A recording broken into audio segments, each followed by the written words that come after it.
Hey guys, welcome back to another video where we're going to analyze the price of Bitcoin. So I'm just looking at the chart right now and I noticed that Bitcoin finally broke out just like I predicted yesterday on my last video.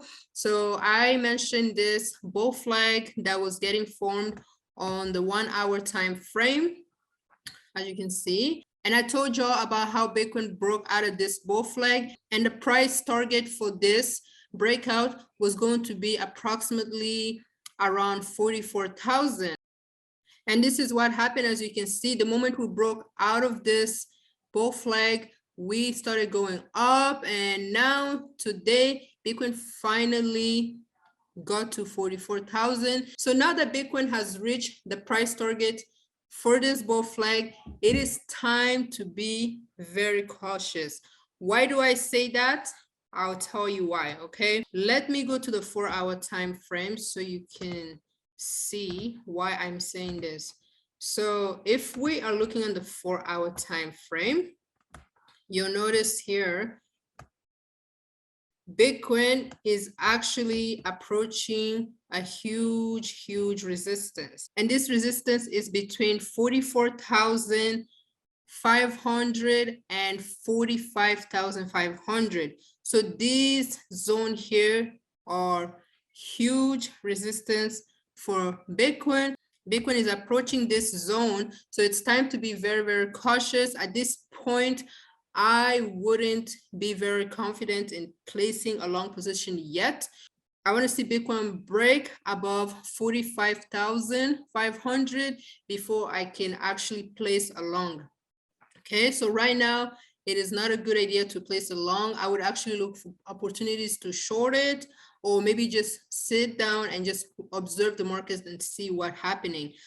And also, if you look at the RSI here, you can see that Bitcoin is overbought. On the 4 hour time frame here, Bitcoin is overbought, as well as on the 1 hour time frame, it is overbought there as well. So these are all signs that the price might retrace back. So I would be very careful to place a long right now. Now, if we look at the daily time frame here, same thing. In the daily time frame, we also have this ascending triangle. Okay, so we have this ascending triangle, and as you may or may not know, an ascending triangle can break both ways. It can either break up or it can break down. So what I am waiting to see is for Bitcoin to close outside of this ascending triangle. Okay, once it closes outside of this triangle, you know, and it closes above 45,500, then I'm going to be more confident in placing a long position. Until that happens, no, right now it's not a good time to place a long. Be very careful. Now, what is going to happen if Bitcoin gets rejected at 45,500 or 44,500? Obviously, it's going to move back down to the previous support. Okay, so if Bitcoin gets rejected, let's say around 44,500, then it's going to retrace back to the previous support, which would be around 43,000. Okay, if it fails to hold that support, then we are going to go back all the way to 42,500. And if we fail to hold that support, you know, we'll just keep going down, you know, keep moving down to the next support after support, unless we have like a flash crash where it doesn't even respect any of the support, you know. Usually that happens a lot, especially on the weekend. We have this flash crash. Bitcoin will just drop suddenly and it will not respect any of the previous support. Now, if that was to happen though, what I'm going to be watching for, like we have a major support, which is like around 39,400. So this is actually a huge support I would be watching for if Bitcoin was to like suddenly just crash. I believe it's going to hold this support. So this would be a nice area to long Bitcoin.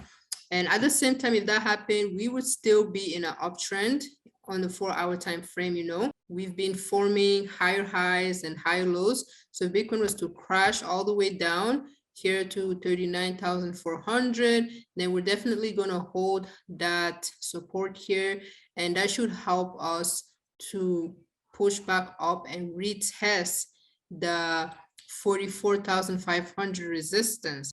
Now, if Bitcoin actually ends up breaking down from this ascending triangle, then the price target for that would be all the way to like 30,000, you know. So this is what I'm watching out for. If you're going to trade this breakout that's very, very close to happening, make sure to set your stop losses, you know, only trade with money that you can afford to lose. And yeah, that will help you to stay safe. Anyways, this is it for this video. If you're new to this channel, welcome. My name is Sarah, and on this channel, I talk about crypto. I teach how to trade and invest in cryptocurrency. So if you would like to see more videos like this, I invite you to subscribe to the channel. Thank you guys for watching and have a great day.